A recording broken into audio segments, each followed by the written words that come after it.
না না না না না তো এইসব অন্য অন্য একটা এই প্রশ্ন প্রশ্ন করো না না না না না প্রশ্ন আছে এগুলো এগুলো খারাপ। আমি আমার পাশেই পুলিশ আছে, ঠিক আছে, আমি বলে দিলেই আমাকে শাস্তি দিয়ে দেবে। বাংলাদেশ নিয়ে রিসার্চ করার কিছু নেই, কারণ আমি বাংলাদেশের সঙ্গে আমার যে সম্পর্কটা সেটা আজকের নয়। আমি একটা কথা বলি, আমার যে ইনস্টাগ্রামের যে পেজটা মুক্তি দেওয়ার পরে আচ্ছা বলুন কথা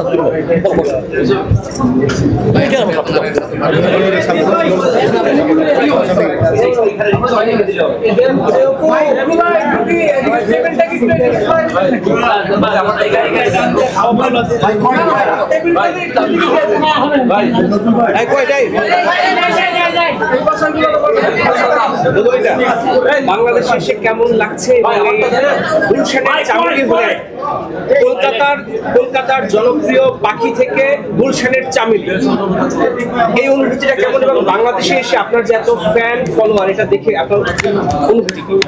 প্রথম কথা, আমি ওনার একটা কথা আপনি জিজ্ঞেস করেছেন, লাস্ট যে প্রশ্নটা উনি করেছেন তার আমি যে উত্তরটা শুনলাম আর উনি যে প্রশ্নটা করলেন সেটাতেই আমি অনেকটা ভয় পেয়ে গেছি, কারণ এটা অনেক বড় দায়িত্ব। উনি যে কথাটা বললেন যে পরিচিতি, যে ভালোবাসা, যে উৎসাহটা আমি আপনাদের চোখে যে দেখতে পাচ্ছি যে আমি এসেছি বলে আপনারা এতটা ভালোবাসা দিলেন, এতটা এক্সাইটেড, তাতে না আমার এই সিনেমাটার প্রতি দায়িত্ব এতটাই বেড়ে গেছে যে যদি এই সিনেমাটা রিলিজ করার পর মানে আপনারা অনেক ভালো মন করে এটা দেখতে গেলেন, এখানে আমার অনেকটা পারফরমেন্সের অনেক দায়িত্ব রয়ে গেছে। আমি চাই না যে আপনারা নিরাশ হন, তো সেই দিক থেকে এটা বলবো যে এটা আমার অনেক বড় দায়িত্ব। তো আমার খুব ভালো লাগছে যে আপনাদের এতটা মানে আস্থা আছে আমার উপর, যে এত এত সুন্দর সুন্দর কথা বলে যে আমার এখানে এত ইন্ট্রোডাকশন হলো, এত ভালোবাসা পেলাম, এত কথা বললেন যে মানে এই ভরসা করে যে আমাকে এত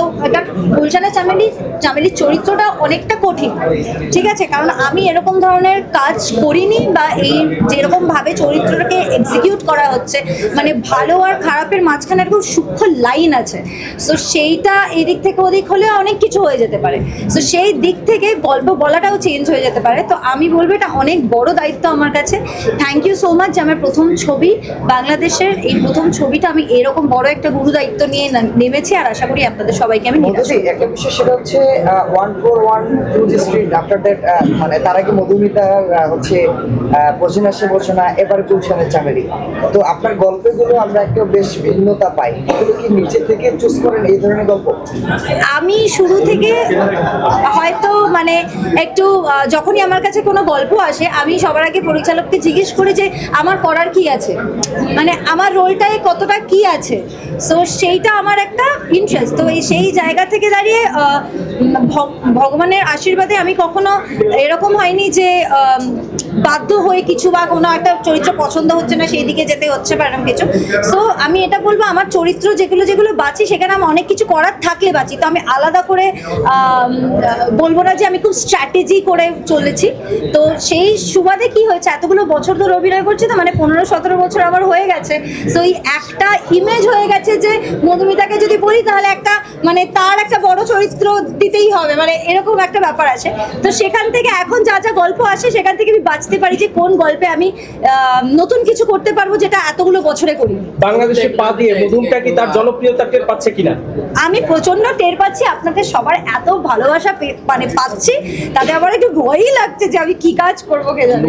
একটু জানতে চাই কিভাবে রাজি করালেন, আর অনেকেই তো সিঙ্গে থেকে এসেছেন এখানে তাদের সঙ্গে কোনো কথা হয়েছে না? অ্যাজ সাচ ওরকম কথা নেই, কারণ দেখুন টেলিভিশন বা অডিও ভিজুয়াল যেটা সেটা সব জায়গায় মানে ব্যাপারটা একই, ঠিক আছে। এবারে আমরা মানুষ ডেডিকেটেড ওয়েতে আমরা কাজ করছি, সবাই মিলে মন দিয়ে কাজটা করলে সেটা ভালো হবে, সেটা এই দিকের সেট আপ হোক ওই দিকের সেট আপ হোক। আমি বাইরে, আমি সাউথ ইন্ডিয়াতেও কাজ করছি, তো বাইরে সব জায়গায় সবাই মন দিয়ে কাজ করলে সেট আপটা একই রকম হয়ে যায় 1-2 দিন পর। তো আমি সেটা নিয়ে আমি খুব একটা ঘাবড়ে নেই, কারণ সবাই প্রচণ্ড সিরিয়াস। আর আজকে এখানে এসে দেখতে পাচ্ছি যে সবাই এই ছবিটাতে কতটা মন দিয়ে দিয়েছে। হয়েছে, মানে আমি সব অ্যাক্টার্সদের সঙ্গে কথা হয়েছে, মানে আমাদের পরিচালক প্রযোজক সবাই প্রচণ্ডভাবে উৎসাহী এই ছবিটাকে নিয়ে। তো এইটা আমার মনে হচ্ছে যে আমার জন্য খুব ভালো একটা ডিসিশন হয়েছে যে আমি এই চরিত্রটা করছি। তো আপনাদের বাস সবার আশীর্বাদ আর আচ্ছা, কি। এই যে মানে বোঝে না সে বোঝে না অরণ্য সিংহ রায়কে যেমন মিস করো, তো এই ক্যারেক্টার সেটা আপনাকে কে বললো? কোন ক্যারেক্টারটাকে মিস করবে এই ক্ষেত্রে হ্যাঁ? গল্প শোনার পরে? না, মানে এটা আপনাকে কে বললো?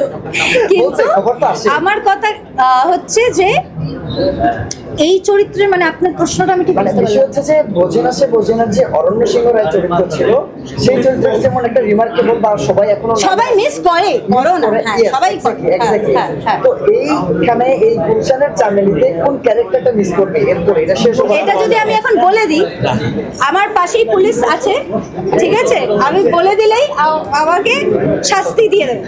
তা আমি বলবো না কিছু, যত সিনেমা সম্পর্কে প্রশ্ন ইনি করবেন, আর আমি ছবি করতে আমার কি মনে হচ্ছে সেইগুলোর ব্যাপারে আমি বলবো।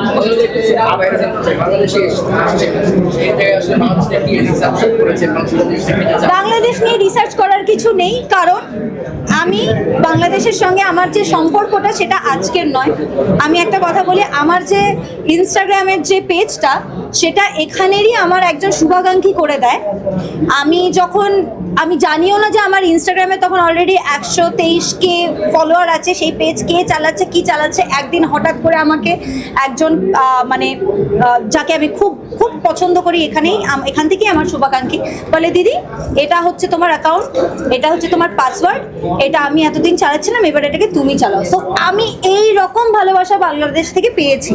তো সেখান থেকে আমি এটা বলবো না যে রিসার্চ আমাকে আলাদা করে করতে হবে, বরং আমি বলবো যে এখানে মানুষ আমাকে অনেক বেশি চেনে, বরং এতটা বোধহয় আমি নিজেকেও নিজে এখানে রাখি না যতটা আমি ভালোবাসা পেয়েছি বাংলাদেশের মানুষজনের কাছ থেকে। আর আমার যারা শুভাকাঙ্ক্ষী আছে এখানে, তারা প্রচন্ড এক্সাইটেড যে আমি এখানে এসেছি। সো আলাদা করে আমার কিছু করার নেই। যারা আসেন এখানে তারা আসলে একটি এখন ছেড়ে দাও। খাবার নিয়ে আগ্রহ। খাবার নিয়ে আমি বিরিয়ানিটা খেতে চাই, এখানে কাচ্চি বিরিয়ানি, ইলিশের বিরিয়ানি। আমি রিসেন্টলি শুনেছি আবার চিকেন ইলিশ পোলাও, তারপরে হচ্ছে চিকেন ঘি রোস্ট নাকি এখানে সবাই খুব খায়। আমরা যেমন ওখানে খুব ওই মুরগির টালটালে ঝোল খাই, তেমন এখানে সবাই খুব সুন্দর আর কি চলো, কালকে ইলিশ পোলাও খাবো কালকে। ইলিশ পোলাও কালকে খাবো। সো অনেক খাবার আছে যে, আর তার উপর আমি এখানে অনেক দিনের জন্য আসবো, তো ইলিশ রেস্টুরেন্ট খাবার দাবার কম খেয়েই আসবো যাতে এখানে অনেকদিন অনেক বেশি খাবার খেতে পারি। ফুচকা এখানে কি ভালো, তাহলে আমি অ্যাটলিস্ট যাওয়ার আগে একবার খেয়ে যাবো, কারণ আমি ফুচকা খেতে খুব ভালোবাসি। একটা জিনিস বলা হচ্ছে, হ্যাঁ,